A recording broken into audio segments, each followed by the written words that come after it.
Selamat berjumpa kembali dalam Carmelite. Masih dari tempat yang sama. Hari ini saya bersama komunitas mengadakan kegiatan rekreasi bersama di Pantai Kelayar, Jawa Timur. Berada di situasi yang berbeda dari biasanya, justru memberi saya satu kesempatan untuk mengingat kembali banyak pengalaman yang sudah dilalui yang justru itu lupa untuk saya maknai. Saya teringat dalam suatu perjalanan sambil mengayuh sepeda, persis di siang hari sepulang dari kuliah, teman saya berusaha mendekati saya dengan sepedanya. Kami berjalan beriringan. Dia mengungkapkan satu kalimat yang membuat saya cukup terkejut. Mengapa justru dalam keadaan yang sedang kepanasan, siang hari bersepeda sambil menanjak menuju ke biara sepulang dari kampus, dia mengatakan, "Teman, saya sungguh merasa tidak layak." Saya ingat saat itu saya tidak langsung memberikan reaksi, tapi dia melanjutkan, "Waktu belakangan ini saya sering mengulangi pertanyaan ini untuk saya sendiri. Apakah saya layak untuk cara hidup yang seperti ini? Menjadi biarawan maksudnya, menjadi seorang calon imam dalam gereja Katolik." Lalu secara spontan saya katakan, "Teman, kalau kita menunggu kita layak dulu, maka saya yakin juga bahkan mereka yang terpanggil sebelum kita, mereka pun tidak akan pernah merasa layak. Tetapi apa? Tuhan akan melayakkan kita untuk tugas yang Ia percayakan kepada kita."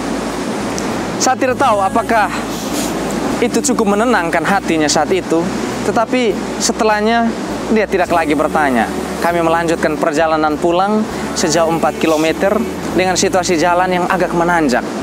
Cukup menguras energi memang. Tetapi itulah yang menjadi ciri khas perjalanan kami, yang juga menggambarkan keseluruhan perjalanan dalam formasi menjadi imam, menjadi biarawan, juga bukan perjalanan yang selalu baik-baik saja, bukan perjalanan yang tanpa keringat dan perjuangan. Hari ini ketika saya mengenang kembali peristiwa kecil itu, saya juga semacam mencari satu penegasan melalui pengalaman pribadi saya. Pengalaman merasa tidak pantas, pengalaman merasa tidak layak dan sebagainya, itu juga kerap kali menghantui pikiran saya dalam waktu yang tidak sedikit.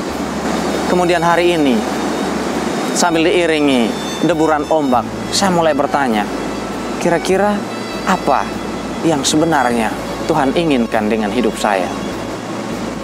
Apa yang ingin Dia lakukan dengan kesempatan yang saya miliki? Bisa saja Tuhan tidak sedang menunggu sampai saya benar-benar layak dan benar-benar siap, tetapi Dia akan selalu memakai bahkan kekurangan, kelemahan-kelemahan yang saya miliki itu untuk sesuatu yang Ia kehendaki. Kita semua tentu ingat ada begitu banyak kisah, dimulai dari perjanjian lama hingga perjanjian baru. Banyak tokoh yang juga mengungkapkan hal yang sama, mengungkapkan pengalaman mereka tidak layak untuk menjadi alat di tangan Tuhan. Kita ingat Nabi Musa, dia mengatakan bahwa saya tidak pandai bicara. Dia menyadari kelemahannya. Atau Nabi Yeremia, Nabi Yesaya mengatakan bahwa aku ini masih muda. Dan bahkan pengalaman para rasul di dalam perjanjian baru. Artinya bahwa pengalaman tidak layak ini bukan hanya pengalaman saya, bukan hanya menjadi pengalaman Anda, bukan hanya menjadi pengalaman siapa saja yang menyadari ketidakpatutan dirinya untuk dipakai, untuk dipilih Tuhan. Tetapi Tuhan seakan ingin mengatakan bahwa justru dalam kelemahanmu lah engkau menjadi kuat. Karena apa? Karena kelemahan-kelemahan kita itu Tuhan pakai untuk menunjukkan bahwa bukan karena saya, bukan karena Anda, bukan karena kita lah yang memungkinkan sesuatu itu terjadi, tetapi karena Tuhan yang berkarya melalui diri kita. Saya teringat satu kisah yang sangat menarik dalam perjanjian lama. Jika Anda ingat, Gideon, panglima tentara Israel, ketika itu ia menyiapkan sebanyak 32.000 prajurit-prajurit terbaik dari Israel untuk melawan pasukan dari negeri Midian yang berkekuatan 150.000 prajurit. Tetapi Tuhan mengatakan kepada Gideon, kurangi jumlah prajurit, bukan lagi 32.000, tetapi cukupkan 320 orang untuk melawan 150.000 orang prajurit Midian. Artinya 450 berbanding 1 pasukan dari Israel. 450 orang Midian melawan 1 orang prajurit Israel. Bayangkan satu kekuatan yang sangat kontras. Tetapi pada akhirnya endingnya sangat mengejutkan bahwa pasukan Israel menang. Ini mau menggambarkan bahwa bukan soal besarnya tentara, tetapi karena Tuhan menghendaki agar kemuliaannya dinyatakan justru dalam kekuatan yang lebih kecil. Jika kepada Gideon Tuhan memberikan kekuatan semacam itu, milikilah keyakinan yang sama bahwa ia pun akan juga melakukan sesuatu dengan hidup kita.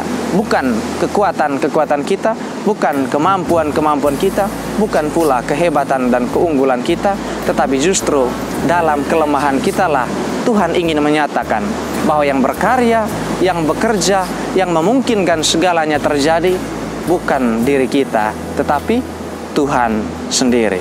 Seperti dikatakan kitab Pemazmur, sia-sialah para pembangun bekerja jika bukan Tuhan yang membangun. Seperti juga yang diungkapkan Rasul Paulus, bahwa justru dalam kelemahanlah aku menjadi kuat. Karena apa? Kelemahan itu dipakai oleh Tuhan untuk menjadi kekuatan bagi kita. Karena Tuhan justru menyatakan penyertaannya melalui pengalaman-pengalaman kerapuhan kita, melalui pengalaman-pengalaman kita merasa tidak layak. Siapapun Anda, apapun pengalaman hidupmu, percayalah Tuhan akan melakukan hal yang sama sebagaimana Ia melakukannya terhadap begitu banyak tokoh dalam kitab suci, terhadap begitu banyak orang kudus yang ada dalam gereja, dan terhadap begitu banyak orang yang mau menggantungkan hidupnya kepada Tuhan. Semoga Tuhan memberkati kita. Amin. Sampai jumpa.